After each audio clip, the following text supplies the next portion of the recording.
Bonjour et bienvenue sur le plateau de Trade ou pas Trade, une émission entièrement consacrée à la bourse en général et au trading en particulier. Cette émission est aussi ce qu'on appelle un document à caractère promotionnel, parce qu'on y parlera varant et certificats produits de bourse, avec Léa Gézéquel, vendeuse produits de bourse de Société Générale. Alors au menu cette semaine, nous allons parler de LVMH, du CAC 40, de Nexity, de Airbus, de CGG et de Elior. Il ne me reste plus qu'à vous présenter nos invités de cette semaine, assis autour de la table. Commencer par Jean-Louis Cussac, formateur, fondateur de Perceval Finance. Bonjour Jean-Louis, merci d'être avec nous. Marc Dacker de DT Expert, spécialiste des produits de bourse et de l'investissement et de l'analyse technique. Bonjour Marc. Bruno Cus, rédacteur en chef de la lettre de la bourse. Bonjour. Bonjour Bruno, merci d'être avec nous. Alors on va commencer tout de suite par on refait la semaine.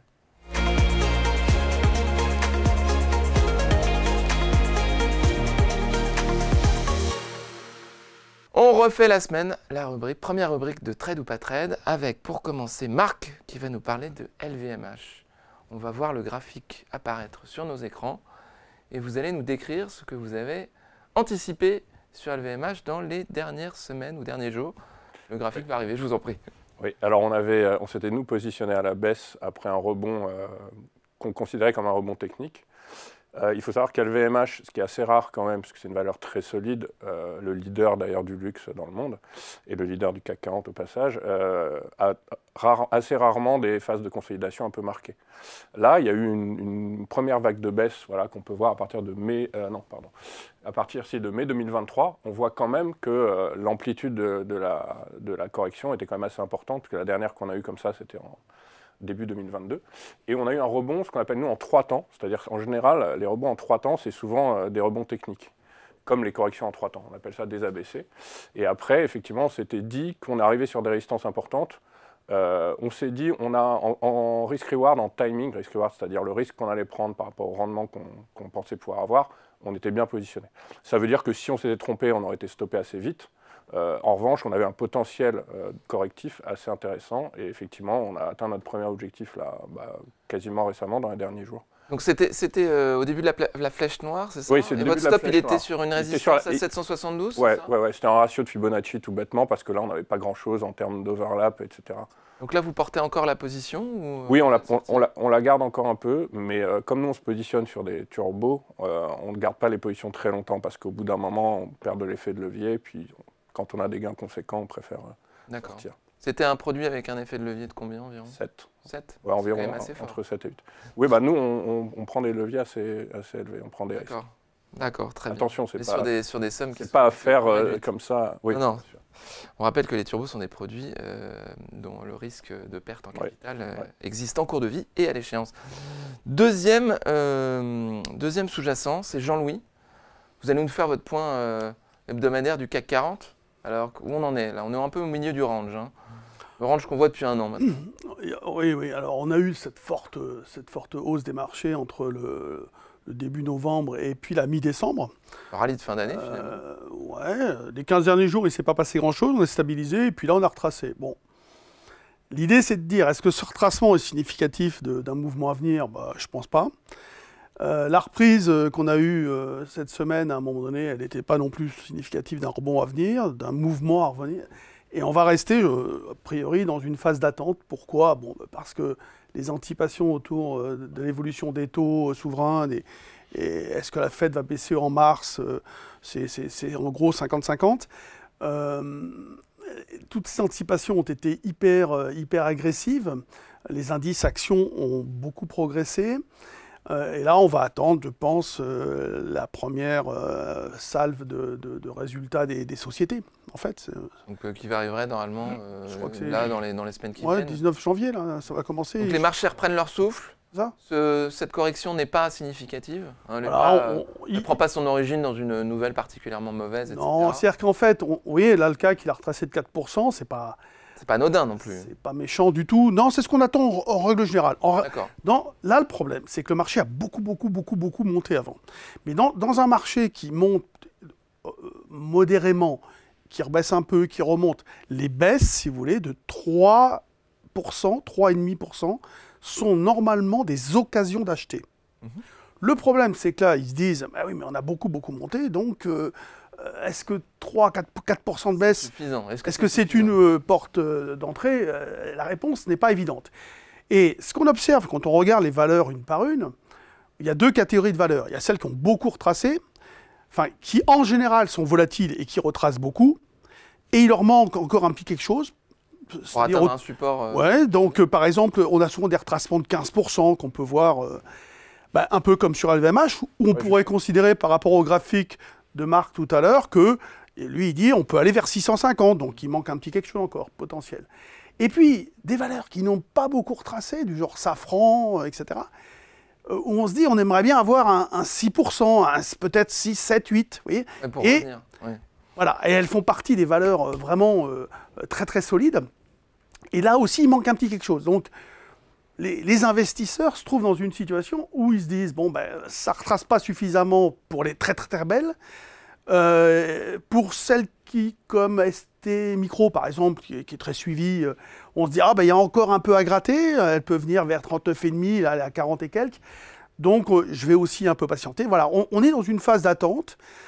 Toujours évidemment très dépendant des anticipations sur les taux souverains et donc sur comment et quand et de quelle ampleur les baisses de taux vont se faire. On a l'impression qu'en Europe, il y a eu un trou qui a été atteint au niveau de l'économie, enfin de la dynamique économique et qu'on va remonter. Voilà, et donc tout ça, c'est une période d'observation importante qu'il faut d'ailleurs il ne faut pas trop se précipiter. Et voilà, ça risque de continuer un peu avec les premiers résultats où on attend des résultats pas formidables. On a eu ces derniers temps aussi des révisions quand même à la baisse qui pourraient se poursuivre. Rien de dramatique, mais c'est vrai qu'on peut s'attendre, on peut craindre un mouvement de repli un peu plus important. Voilà. D'accord. Et c'est Marc, vous voulez rajouter quelque chose? Ouais, je veux juste compléter ce que disait Jean-Louis d'intéressant. En fait, le CAC, c'est un indice pondéré, donc son évolution dépend de sa pondération. Il est très pondéré par le luxe aujourd'hui. On l'a vu tout à l'heure, LVMH, Hermès et Kering sont quand même en forte baisse. Donc ça joue un peu dans l'effet de la lutte entre les vendeurs et les acheteurs, parce qu'il y a quand même des valeurs qui gardent en tout cas une configuration technique haussière, qui sont peut-être moins importantes en pondération, mais donc il y a ça aussi qui doit jouer sur la correction actuelle. Et graphiquement, est-ce qu'on a un support qui est caractéristique où on pourrait se dire, tiens, on a atteint le niveau qu'on attendait sur l'indice? Ouais, alors le souci quand on est sur un graphique comme ça, c'est qu'on a une hausse très forte, très violente. Donc les seuls supports qu'on peut trouver par rapport à cette hausse, c'est des retracements en fait, de Fibonacci, éventuellement des moyennes mobiles, mais là c'est pas le cas, peut-être prendre des plus long terme. Et parfois on a une ancienne droite de résistance qui peut parfois venir jouer le rôle de pullback, c'est-à-dire un rebond. Sur une droite de résistance qui devient un support. Mais le 7348 qu'on voit sur le graphique, là, il n'est pas suffisamment fort à vos yeux? C'est juste le petit point bas qu'on a eu. En théorie, ça serait un niveau, si vous voulez, où on peut commencer à s'intéresser. Mais c'est vrai que revenir vers, par exemple, les 7200 et quelques, là, pourquoi pas? Ça ne remettrait pas en cause la tendance de fond. Et ça offrirait aux investisseurs des opportunités plus évidente, entre guillemets, à savoir, c'est bien d'acheter, mais il faut toujours mesurer aussi le potentiel de rebond technique ou de rebond. Et c'est difficile de se projeter, de payer, vous savez, payer sur un marché 7004, c'est penser que derrière, on va quand même faire peut-être du 7008, du 8000 dans l'année. Alors maintenant, est-ce que la visibilité est suffisamment bonne pour envisager, par exemple, 8000 ? Moi, je ne sais pas trop répondre à cette question, c'est difficile. Bruno, vous êtes intéressé à Nexity? Dans la logique des valeurs plus solides Alors, non, dites-moi. Non, enfin, c'est-à-dire que c'est un titre qui a été massacré tout au long de l'année 2023. Et on est retombé sur des niveaux de 2019. Donc, il faut remonter à une quinzaine d'années. Les porteurs devaient être très déçus. Voilà.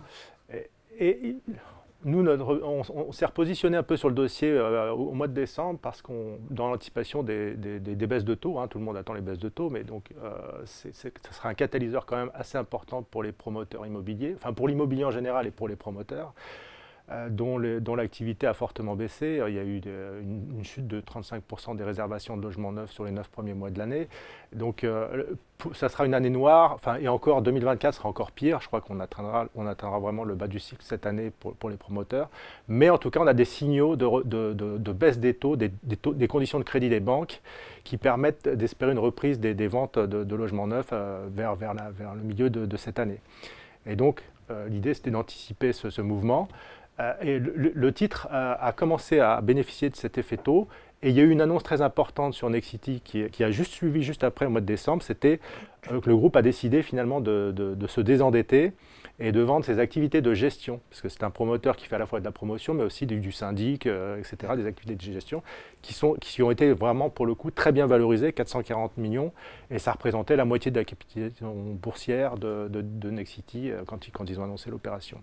Les marchés ont apprécié. Donc les marchés ont apprécié, on a un début de rebond du titre, et donc on pense que ce n'est pas terminé, puisqu'on va avoir ce double effet, baisse des taux, donc reprise des réservations de logements normalement vers le milieu de l'année, plus cet effet rassurant sur le bilan, un groupe qui se désendette et qui retrouve une situation financière. Vous êtes dans l'application stricte du principe du fait que la bourse anticipe Exactement. les mouvements donc futurs là, il faut se projeter dans 6 mois à peu près. Et logiquement, on devrait avoir quand même un début d'amélioration sur ces réservations qui ont été vraiment catastrophiques toute l'année 2023. L'immobilier, marché en berne, mais peut-être des perspectives qui s'améliorent dans les mois qui viennent. Un mot sur l'immobilier? C'est un sujet qui intéresse beaucoup les Français. Vous êtes... Alors oui, non, mais je rejoins un peu ce que disait Bruno, et on voit par exemple dans l'anticipation qu'une valeur comme Unibail-Rodamco a quand même énormément rebondi déjà. Ouais, après c'est difficile de se prononcer, hein. Le marché de l'immobilier pour l'instant est très tendu à cause justement de la hausse des taux. Les taux redescendent, donc, en tout cas dans les courbes. Ouais, bah, c'est ce qu'il faut espérer pour le marché en tout cas. Non, mais le secteur a été massacré, donc un rebond technique était probable. Voilà, moi j'avais joué Unibail. Je disais toujours, je n'ai pas bougé. Non, il y a encore du potentiel. J'ai vu qu'elle rebaissait un tout petit peu, là, mais je me dis qu'après tout, bon, voilà, c'est le truc à garder, ça va bien finir. Il y a une telle décote sur les actifs net évalués c'est pour ça que je le garde. Potentiel de rattrapage. Merci messieurs, on va passer maintenant à la rubrique Le Zoom sur...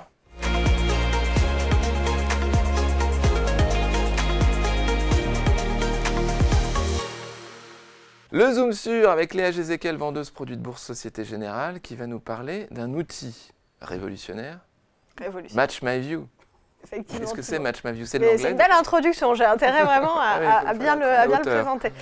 Match My View, c'est un outil déjà qui est exclusivement proposé par Société Générale. On en est assez fiers parce que, contrairement à ce qui se propose souvent sur le marché des produits de bourse, donc vous savez qu'ici je parle en qualité de vendeuse sur les produits de bourse Société Générale, on propose souvent des simulateurs pour aider les clients potentiels à se projeter sur comment va varier tel ou tel produit en fonction des paramètres de marché. Et donc ça aide à anticiper les différents paramètres qui influencent la valorisation d'un produit. Donc ça, c'est quelque chose qui est assez... Donc d'abord, on choisit le produit, là, dans notre exemple, et puis après, on regarde comment il va évoluer. On regarde en fonction de comment la volatilité bouge, par exemple, pour un varant, ce que ça va faire sur un produit. Donc c'est des outils qui ont une utilité évidente, mais qui existent depuis déjà assez longtemps.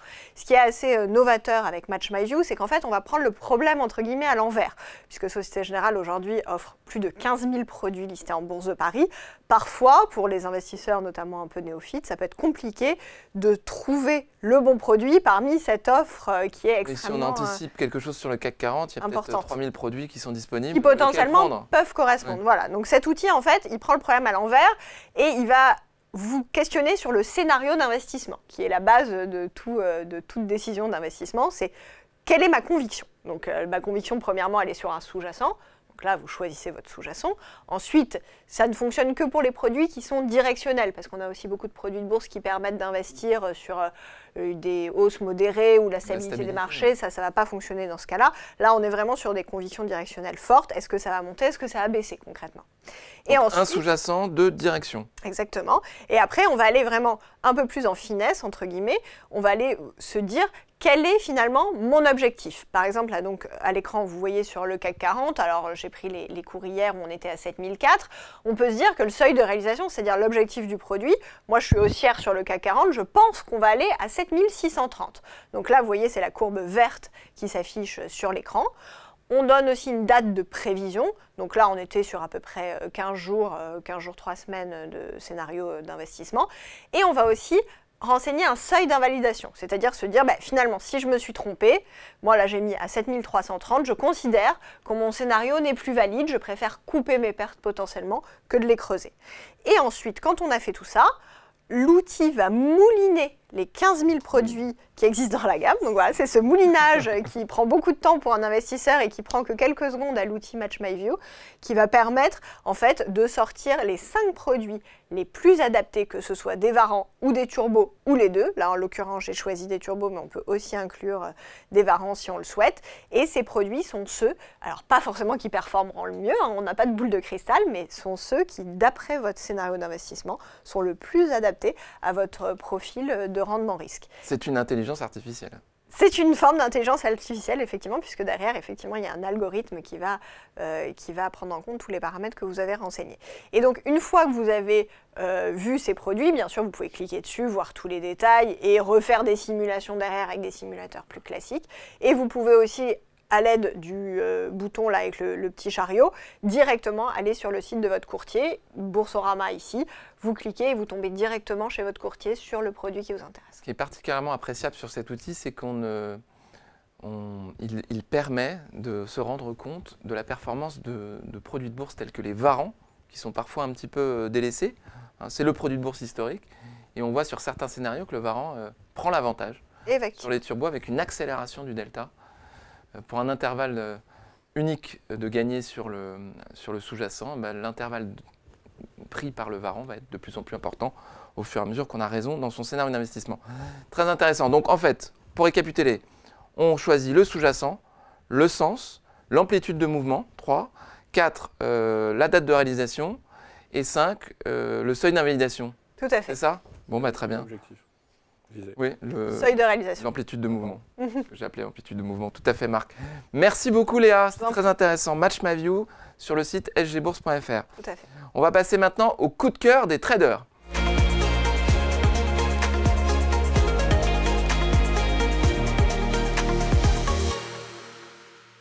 Le coup de cœur des traders, je suis avec un plateau un peu dissipé aujourd'hui. Vous rigolez un petit peu entre les... quand les jingles passent. On reprend notre sérieux parce que là, c'est le coup de cœur des traders. Et vous connaissez le principe. Vous avez 60 secondes, vous autres, pour convaincre vos deux interlocuteurs s'il y a trade ou pas trade, avec votre petit racket de ping-pong. Vert ou rouge. On va commencer par Marc. Ah bon, alors. Marc Daguerre, responsable de DT Expert.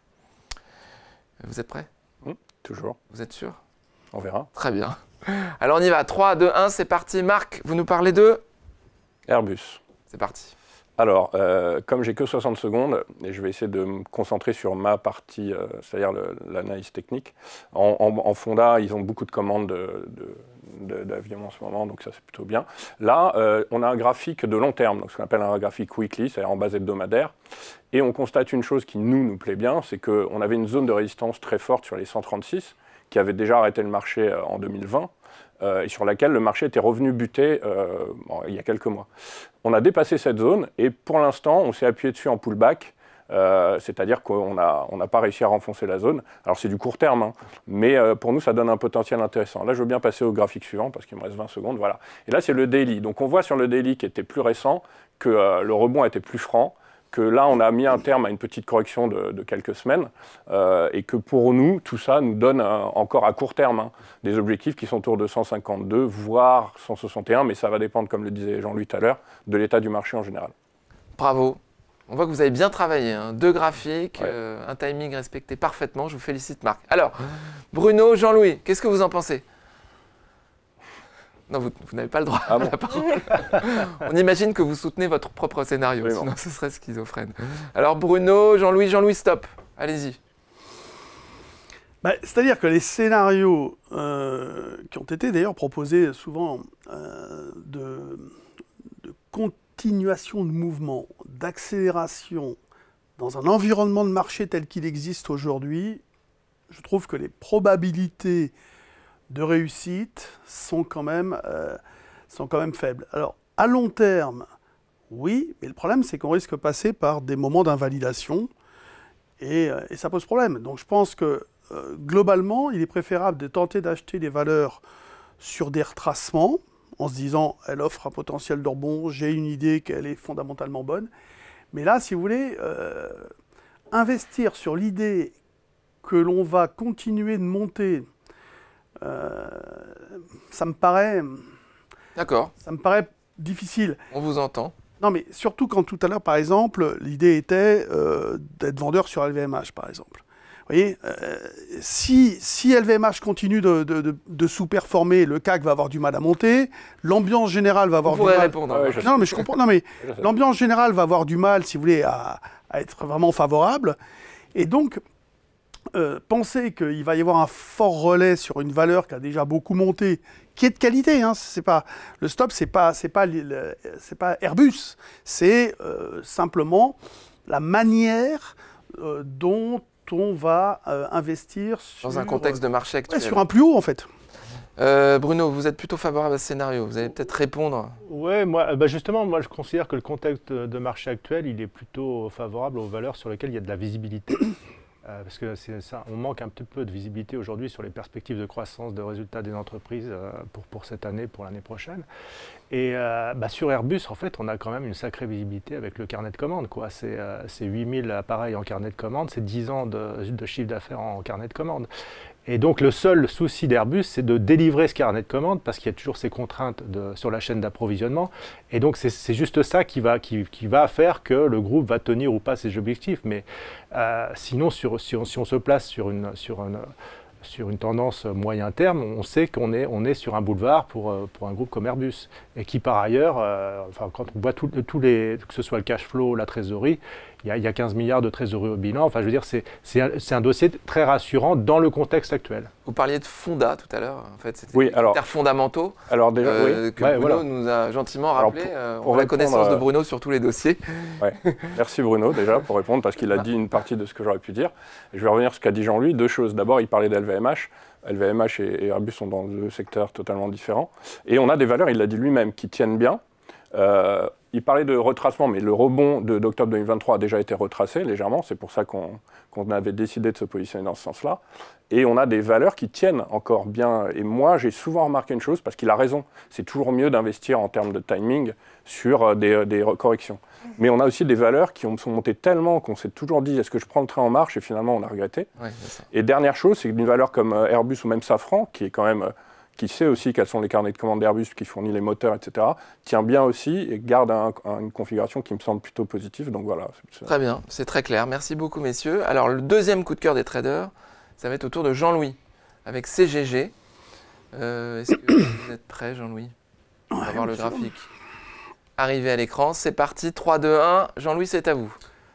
Alors, c'est une valeur sur laquelle je note depuis des mois des nouvelles qui sont plutôt intéressantes et qui méritent donc un achat sur la valeur en considérant qu'on va garder cette valeur, on ne va pas déclencher de stop. Vous voyez qu'il n'y a pas de market timing, elle est sur des plus bas, elle est délaissée, elle a encore baissé hier assez sensiblement. Mais j'ai l'impression qu'on peut zoomer maintenant sur le deuxième graphique. Vous voyez, on est autour de 0,55 sur une zone d'achat potentielle. Il y a vraiment un news flow qui s'améliore. L'image de CGG est en train vraiment de se modifier considérablement. Et je pense que quand le marché va prendre conscience de tout le potentiel de la valeur, il va y avoir des achats sur ce dossier. Donc il faut la mettre de côté, investir dans une perspective long terme et attendre cette prise de conscience. Très clair. Messieurs, Bruno, Marc, qu'en pensez-vous? Alors, je sens que Marc a des choses à dire. Non, pas énormément. C'est pas du tout de la... Marc, allez-y, je vous en prie. C'est pas du tout de la revanche facile. Alors, et je vous avoue que je voulais mettre mitigé, mais on ne peut pas mettre mitigé, donc j'ai tranché pour stop. Le point positif, c'est que techniquement, il y a un support très fort, et ça, effectivement, je suis d'accord avec Jean-Louis. Sur les 0,55 là, sur le point bas, oui, parce que sur son graphique long terme, on le voyait mieux. C'est un support qui dure depuis longtemps. En revanche, je trouve que la valeur est très faible, globalement, que techniquement aussi, elle est faible. Et dernière chose... C'est quoi une valeur faible techniquement? C'est-à-dire, voilà, là, quand on voit ça, dans le graphique, le précédent graphique, voilà, s'il te plaît. Là, on voit qu'en fait, d'abord, les plus hauts sont de plus en plus bas. On a des phases de correction quand même qui sont très violentes. Pour nous, ça, c'est pas quelque chose de très engageant. On pourrait voir aussi un drapeau avec... on pourrait voir un triangle. On pourrait voir un triangle qui serait effectivement qui jouerait pour le scénario de qui jouerait vraiment pour le scénario de Jean-Louis. Dernière chose, c'est que moi, je ne suis pas très optimiste là sur le pétrole pour l'instant. Et forcément, je fais un petit lien quand même. Parce que les parapétrolières sont quand même assez corrélées au pétrole, plus que les pétrolières, finalement. Ouais, et puis plus le pétrole baisse, moins les investissements sont forts, donc moins en bénéficient les parapétrolières. Bruno? Alors effectivement, moi je suis d'accord qu'elle est très corrélée au pétrole, donc elle a plutôt tendance à souffrir aujourd'hui. Mais en fait, son activité est complètement déconnectée des cours à très court terme. On est sur un nouveau cycle d'investissement des compagnies pétrolières sur le long terme. On voit qu'il y a eu des sous-investissements pendant plusieurs années. Et aujourd'hui, les compagnies réinvestissent à fond sur l'exploration, en tout cas. Et donc, c'est l'activité de CGG, c'est de l'imagerie du sous-sol.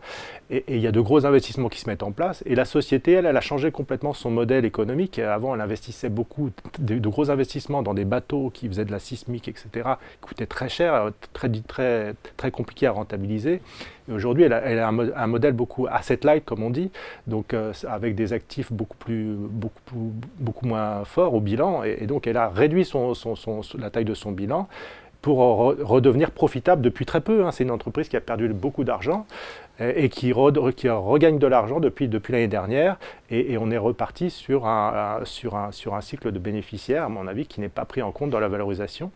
On se paye quoi, la moitié des fonds propres. Une diversification aussi. Elle est positionnée sur des activités nouvelles. Vous parliez de... Là, il y a eu un contrat avec une petite société, mais sur la captation du carbone. Voilà. Et séquestration. Enfin, après, il faut le séquestrer, ce carbone. Oui, c'est-à-dire qu'en fait, l'image pétrole, elle a quand même considérablement diminué. Et moi, je vous dis, je vois cette accumulation de choses qui me paraissent vraiment intéressantes. Très bien. Donc, parfait. Bon, il n'y a pas d'urgence, mais je pense qu'il est intéressant pour un investisseur de regarder, et puis après, il se fera sa propre opinion, parce que c'est vrai que c'est un dossier où il y a un endettement assez important. Une réduction, visiblement. Elle va commencer à dégager du cash flow à partir de cette année, donc on devrait être... La dette, elle est là encore. Oui, c'est le seul point positif, à mon avis, négatif. Aujourd'hui du dossier. C'est ça. La dette avec des taux élevés, c'est forcément un peu négatif. Mais bon, Bruno, vous allez avoir l'occasion de nous parler d'un autre dossier, qui est le dossier Elior. On attend avec impatience votre connaissance sur le dossier. Alors, c'est parti. 3, 2, 1, on y va. Elior, c'est un autre dossier endetté, justement. Donc, on est dans la restauration collective, qui a beaucoup souffert pendant le Covid. Les gens n'allaient plus à la cantine. Donc, il y a eu le problème de la fréquentation des sites dans les restaurants d'entreprise, dans les cantines. Et il y a eu aussi l'inflation, parce que l'inflation alimentaire, ça les a beaucoup pénalisés. Il a fallu renégocier tous les contrats.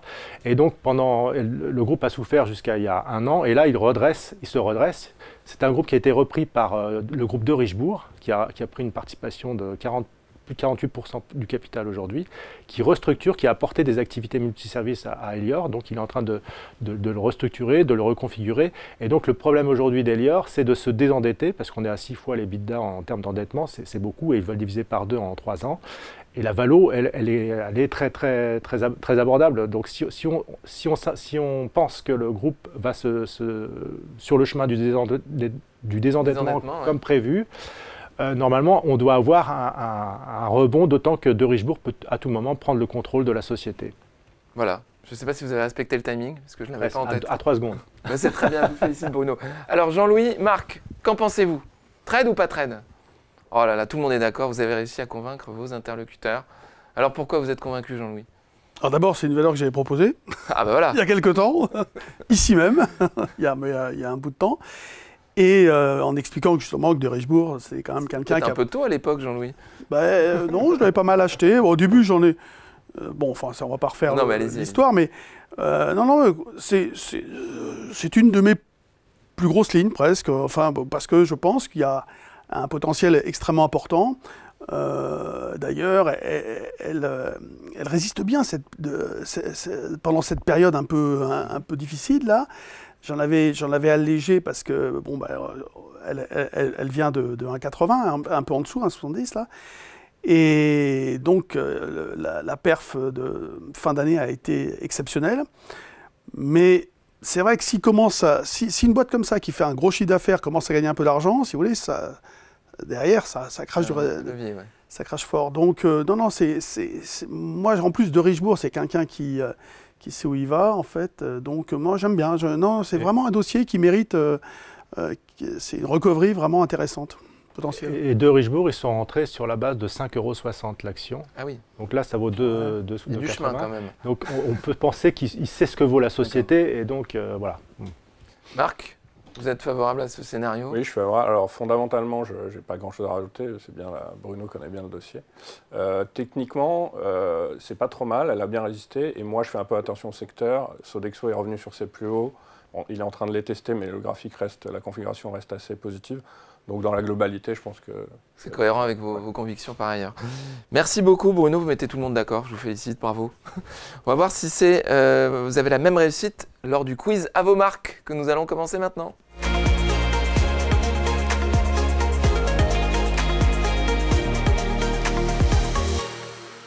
Rubrique à vos marques, le quiz. Alors Jean-Louis, je suis désolé, vous avez le buzzer jaune, je sais qu'il ne vous plaît pas. Vous estimez qu'il ne sonne pas au même niveau que les deux autres buzzers. Mais je vous assure, il y a une équité parfaite dans cette émission. Ouais. Non, mais c'est Marc qui me le refile à chaque fois. Oui, c'est ça. Avec plaisir. Allez, on va commencer. Alors Léa, allez-y, je vous en prie. Oui, un quiz sur des courbes. Je sais que c'est très demandé par certains d'entre vous, donc j'espère que vous allez briller. Alors, on commence tout de suite. À quelle action française cette courbe correspond-elle? S'agit-il d'Alstom, LVMH ou Pernod Ricard? Alstom. Effectivement, très bien. Bravo Bruno, premier Comment point. l'activer en même temps? Je ne sais pas comment vous Non, avez fait. Bruno, il a Non, cliqué non. nettement avant. Non Ah oui, Soyez fair absolument. play. Effectivement, donc une baisse de 47% en 2023 pour Alstom. On voit que le leader mondial du transport ferroviaire a vraiment souffert. Donc là, plusieurs points qui sont assez notables. Déjà, en mars 2023, un contexte macroéconomique très anxiogène, un marché bearish. On rappellera, pour ceux qui l'ont oublié, la faillite des 3 banques régionales américaines et la disparition du Crédit Suisse qui ont quand même bien plombé les marchés. Donc là, on voit qu'Alstom a subi en mars une première vague de baisse. Ensuite, en mai, il y a un redout, j'ai envie de dire, avec une publication des résultats qui est plutôt favorable et qui dénote d'une croissance soutenue. Donc on voit que le marché s'enthousiasme un peu. Mais en octobre 2023, patatras, là c'est vraiment le coup de grâce, puisque le groupe dévisse au lendemain en fait, d'une révision à la baisse de ses résultats sur son objectif annuel de cash flow qui devait être significativement positif et qui voit rouge finalement. Et donc l'augmentation des stocks et le recul des avances sur les commandes a vraiment pesé énormément sur Alstom. Voilà. Perte de confiance dans le management à cette époque-là, du coup. Également. On Merci. se souvient aussi de grandes baisses sur le marché à la faveur de petites mauvaises nouvelles. Le marché était assez fébrile en stock picking, même s'il se maintenait dans son ensemble. Mais c'est une autre histoire. Alors, 1 point pour Bruno, 0 pour Jean-Louis, 0 pour Marc. Deuxième question. Deuxième question. À quel géant de l'automobile cette courbe correspond-elle? S'agit-il de Tesla, Stellantis ou General Motors?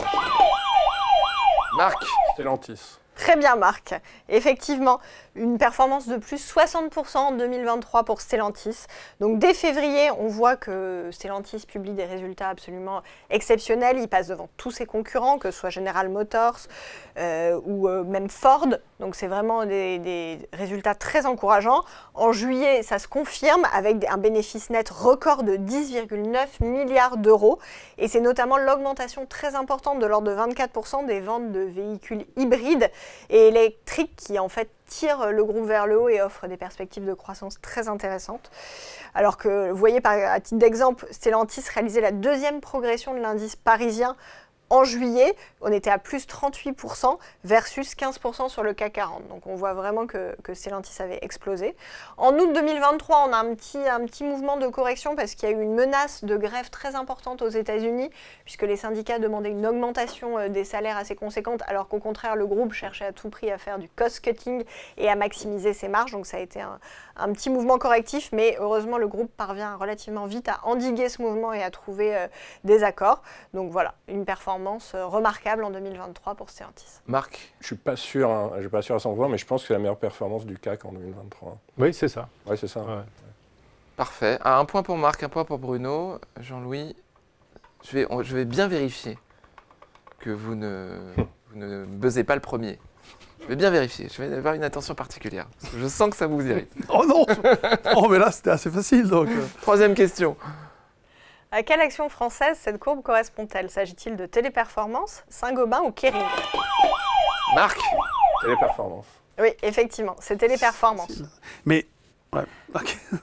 Réflexe, c'est une question de réflexe. Vous ne l'aurez pas la prochaine fois, Georges.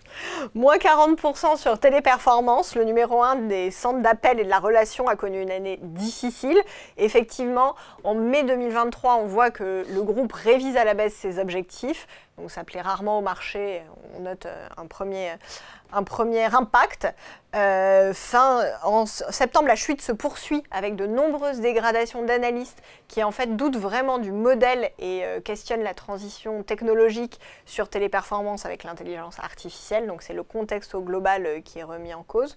Et en novembre, on note une petite amélioration puisque la Commission européenne a validé le projet d'acquisition de son concurrent luxembourgeois Majorel et que ça permettra potentiellement des synergies qui sont chiffrées entre 100 et 150 millions d'euros. Donc ça a été plutôt bien accueilli par le marché. Ça a permis à Téléperformance de se reprendre un peu sur la fin d'année. 2 points pour Marc, 1 point pour Bruno, 0 pour Jean-Louis. 4e question. À quel leader de l'industrie pharmaceutique cette courbe correspond-elle? S'agit-il de Novartis, Sanofi ou Novo Nordisk? Je crois que c'est encore Marc. Oui, je crois que c'est encore. Je dirais Novo Nordisk. Oui, et c'est une bonne réponse. Effectivement, Marc, vous aviez raison de demander un quiz sur les graphes, ça vous réussit. Vous ne serez pas battu aujourd'hui. Effectivement, l'entreprise pharmaceutique danoise est l'une des sociétés les plus importantes en Europe. Une capitalisation boursière de 445 milliards de dollars. C'est vraiment un poids lourd des actions européennes. Alors, les ventes aux US ont augmenté de 45% au premier trimestre 2023 pour Novo Nordisk, qui s'est vraiment positionné en fait comme l'instigateur et l'innovateur numéro 1 dans tout ce qui est traitement contre l'obésité et le diabète. Alors, on sait que c'est 2 mots qui sont très importants aux États-Unis et Novo Nordisk a vraiment réussi à truster cette place, à être très innovant et à faire des acquisitions aussi en externe d'entreprises, notamment ce partenariat avec Aspect Biosystem en avril 2023 qui lui permet d'investir énormément et d'inonder le marché avec ses traitements. Le coup de grâce, entre guillemets, de manière positive, a été qu'en fait, en août, on s'est rendu compte que ces traitements contre l'obésité et le diabète réduisaient aussi de 20% les risques de crise cardiaque et d'AVC. Donc là, vraiment, le marché a complètement explosé là-dessus. Et donc, les prévisions de vente de Novo Nordisk ont été augmentées 3 fois au cours de l'année 2023. Donc ça a vraiment été une salve, un cercle très vertueux sur l'action. Novo qui est devenu d'ailleurs la première capitalisation en Europe devant LVMH, du coup. Impressionnant. Avec ses 450 milliards de 450. 3 points pour Marc qui est leader aujourd'hui. Dernière question. Est-ce que vous allez conforter Ne vous découragez pas les autres. 5e question. À quel indice majeur cette courbe correspond-elle? S'agit-il du Nasdaq 100? Non, éliminé. Du CAC 40 ou du Nikkei 225? Je dirais le CAC. Non. Ah non, je sais alors. Jean-Louis. Nikkei. Ouais. Mais il faut buzzer, Jean-Louis. Vous l'entendez pas de toute façon. Éliminé. Ah, regardez, vous l'avez entendu là? Alors, c'est quoi, Jean-Louis? Non, c'est Nikkei. Nikkei. Eh bien, point pour personne, c'est le Nasdaq 100. Ah bon? Ah bon? Ouais, c'est ce que je voulais dire, mais... Ah là là. Ah, le Nasdaq. Alors, Bruno, les règles sont les règles. Allons-y, on passe à la dernière Ah, bah, slide. oui, il est au plus haut, le Nikkei.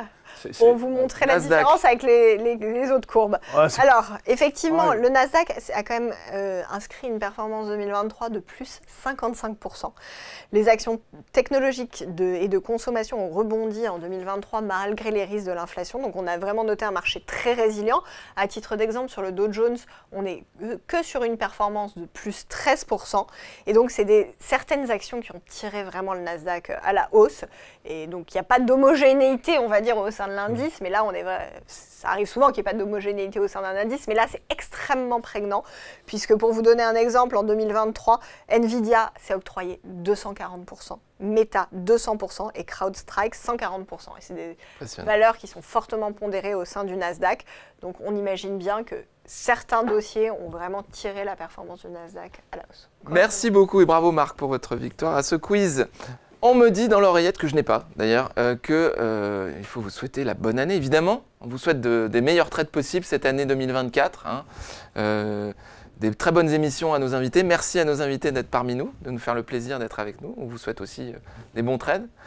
Et si vous avez envie que nous évoquions un certain nombre de sous-jacents, des valeurs particulières, dites-le nous à info@sgbourse.fr et nous partagerons vos suggestions avec nos invités.